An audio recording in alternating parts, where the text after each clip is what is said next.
اگر والدین چاہتے ہیں کہ ان کی اولاد دیندار ہو اور ان کی فرما بردار ہو اور نیکی کے راستے پر چلنے والی ہو، تو اس کے لیے خود والدین کی زندگی میں بھی دینداری کا ہونا ضروری ہے۔ والدین کی زندگی میں دینداری ہوگی تو اس دینداری کے اثرات لازماً ان کی اولاد میں ضرور منتقل ہوں گے۔ والدین کی زندگی میں اگر نیکی ہوگی تو اس نیکی کے اثرات اولاد کی زندگی میں ضرور منتقل ہوں گے، اس بارے میں کسی قسم کا شک اور شبے کی گنجائش نہیں۔ والدین کی نیکی اولاد کو ضرور متاثر کرتی ہے۔ والدین کا دیندار ہونا اولاد کے دیندار ہونے کا سب سے بڑا ذریعہ بنتا ہے۔ ایک واقعہ اس پر عرض کروں کہ حضرت عبداللہ بن مبارک رحمۃ اللہ علیہ بہت بڑا نام ہے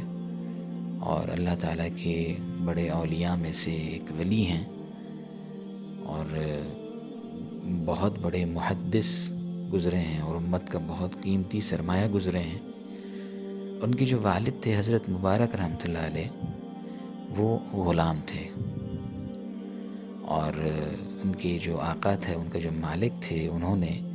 حضرت مبارک رحمۃ اللہ علیہ کی ذمہ داری انہیں یہ دی ہوئی تھی کہ وہ ان کے باغ کی دیکھ بھالی کریں، باغ کی رکھوالی کریں۔ تو حضرت مبارک رحمۃ اللہ علیہ سال ہر سال تک اپنے مالک کا جو باغ تھا اس کی رکھوالی کیا کرتے تھے اور اس کی دیکھ بھال کیا کرتے تھے۔ ایک دفعہ ایسا ہوا کہ مالک نے کہا کہ مبارک ذرا اس ہمارے باغ سے کوئی میٹھا انار توڑ کر لاؤ۔ حضرت مبارک رحمۃ اللہ علیہ جاتے ہیں اور وہاں سے ایک درخت سے انار توڑ کر لاتے ہیں اور مالک کی خدمت میں پیش کرتے ہیں۔ مالک اسے کاٹ کر جب کھاتا ہے تو وہ اس کے دانے تو کھٹے نکلتے ہیں۔ مالک کہتا ہے کہ مبارک، ہم نے تو تمہیں کہا تھا کہ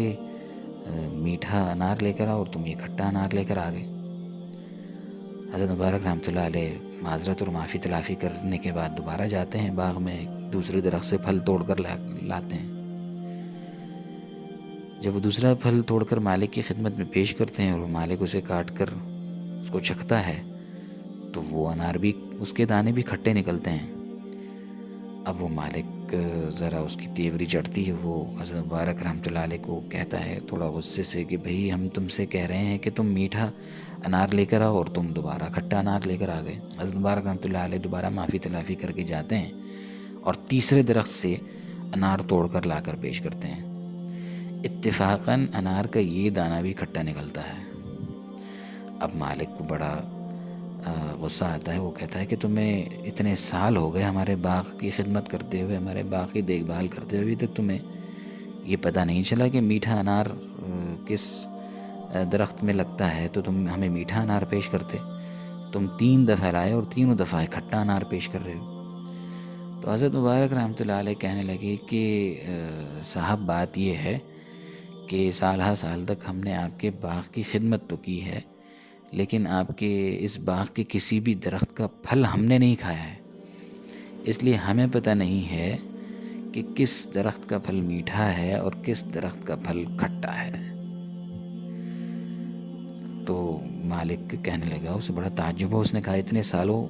کی خدمت کے باوجود تم نے اس درخت کا، ہمارے باغ کا کوئی بھی ایک دفعہ بھی کسی بھی درخت کا پھل نہیں کھایا ہے، تو اس کی کیا وجہ ہے؟ حضرت مبارک رحمۃ اللہ علیہ نے جواب دیا کہ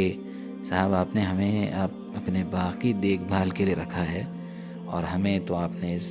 باغ کے پھل کھانے کی اجازت نہیں دی تھی، تو ہم نے تو اب تک آپ کے باغ کا ایک پھل بھی نہیں کھایا ہے۔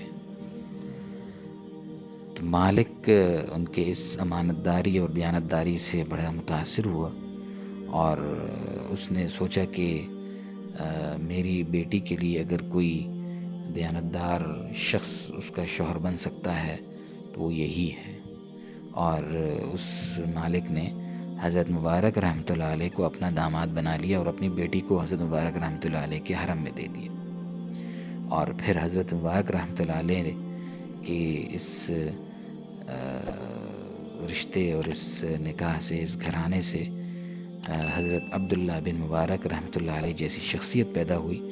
جو پوری کی پوری امت کے سرمایہ ہیں اور پوری امت کے لیے ایک بڑی قابل قدر اور قابل قدر شخصیت گزرے ہیں۔ تو میں یہ عرض کر رہا ہوں کہ والدین کی دینداری اور والدین کی نیکی